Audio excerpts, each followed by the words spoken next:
Right now, I'm sitting outside in a folding chair in front of a 1961 Spartan Manor. My net worth is $11 and half a tank of gas. Snow on the ground. Fell yesterday and stopped. Nobody cleaned it. Nobody complained. Just sitting there. Like me, I'm 85 years old and I got a cold cup of coffee in my hand. No Wi-Fi here, no retirement account, no big plans either. And let me tell you something, I haven't lost a single night of sleep over it in 60 years. Every morning when I open my eyes, I say, I am exactly where I want to be. You're looking at me, and somewhere in the back of your mind you're thinking, poor old man, I know it. Well, let me ask you something. Where are you right now? Where you want to be or where you have to be? I was 23 years old and a professor called me over after class. You are the sharpest mind that has walked through that door. Don't waste it, he said. He thought he was lifting me up. I didn't pay it much mind. 6 months later, thanks to the professor putting in a good word, I found myself on the 8th floor of a big company in Chicago. Across from me, a serious man in a suit slid a contract over the desk. $14,800 a year. This contract is your future, he said. I picked up the pen and signed it. Back in those years, nobody could have offered me that. But my time there lasted only 5 days. Day 1, I watched everybody. Day 2, I watched their faces. Day 3, I noticed Gerald. He was in his 40s and had been with the company for 18 years. He started around the same age I did. Tremor in his left hand. Doctor said it was stress. He mentioned he had a mortgage and couldn't leave the job. That conversation ended right there. Day 4, I was alone in the office late at night. Somebody's half-eaten sandwich was still sitting on the desk, still in the wrapper. They hadn't even had time to finish their lunch. That's when I understood what this place really was. 5th morning, before going in, I sat in my car for a while and thought.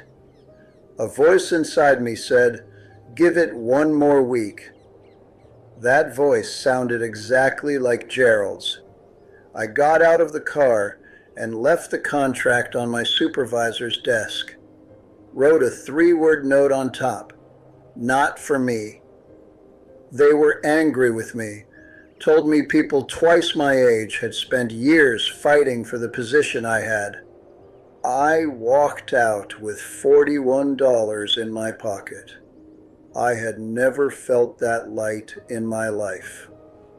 It was the first moment I truly felt free. People are afraid of freedom. All of you are. I know it. You see freedom as uncertainty. And if you can't find something to fill that uncertainty with, if you truly can't, you go right back. Because a crowded office at least tells you where to be. Freedom doesn't. You find that yourself out on the road. And that difference is bigger than you think. The people I met on the road in those first years were always running from something. Bad marriages, bad bosses, bad debt. Everybody was running from something. When you run from something, you carry it with you every mile, and it never shuts up. I wasn't running from the job. I didn't leave out of hatred. If you leave because you hate your situation, you'll find another situation to hate.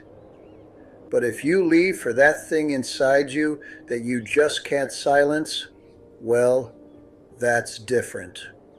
Now let me ask you something. When you wake up in the morning, Before you even open your eyes, what is your first thought?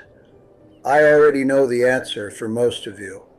It was written all over Gerald's face every single morning. I only saw it for 5 days, but he carried that look every day for years. I'm not telling you to sell everything and buy a beat-up van. What I'm trying to say is this. You are fitting yourself into a job as if you're going to live forever, but you're not. None of us are. That kind of life creeps up on you just like yesterday's snow, lightly, looks harmless, and you don't even notice. Then one morning you wake up and everything is covered, and you're still inside trying to keep warm. I don't know how many years have passed since 1962. I stopped keeping track. Back in those years, I flipped burgers in Memphis, drove long-haul trucks in Nevada, fixed engines in a shop in Flagstaff for 6 straight years. I'm not the lazy man you might picture. I was good at all of it. The difference? Gerald's trimmer never showed up in my hands. Right now, you have a device in your pocket or your hand. Every morning, you look at it. Someone's on a mountain, someone's on a boat, someone's living their dream. And while you're measuring your life against someone else's, something happens. Slowly, you start feeling like your own life isn't enough. I stopped comparing myself to others in 1962. Since that day, I've only looked at the scenery behind me and the road ahead. Because I learned this: some places don't hire you. They collapse on you. Every time you're waiting on that paycheck at the start of the month, every time you're filling out another vacation request form, in those moments when you say, "I'll stick it out one more year," you go dull without noticing. A man doesn't go dull from working. He goes dull from postponing living. There are people watching me right now, retired people, people counting down to retirement, people who still think they have a little time left. I say the same thing to all of them. You retired, and they said you're finally free. So when you wake up in the morning, is that lightness really there? Or is the habit of all those years still pulling you to the same place? You're imagining the day you retire, but right now you're living your life in your imagination. Gerald waited too. The mortgage would end, the kids would grow up, and he'd live his life in retirement. The right moment never came to him. At 53, right there in his office chair, he was gone. I'd bet by the next day they'd already found someone to replace him. You know what the company sent his family? A fruit basket and a card signed by people who barely knew his name. 18 years. That's what 18 years got him. I'm not bitter about it. I just never forgot it. I'm not asking for a big change from you. I'm not asking you to leave everything. Don't, especially if you've grown accustomed to your routine. You might even find you can't do without it anymore. I'm just saying this: a weekend, a day off, or an evening after work. Go see something. Breathe. Don't go dull between walls and screens.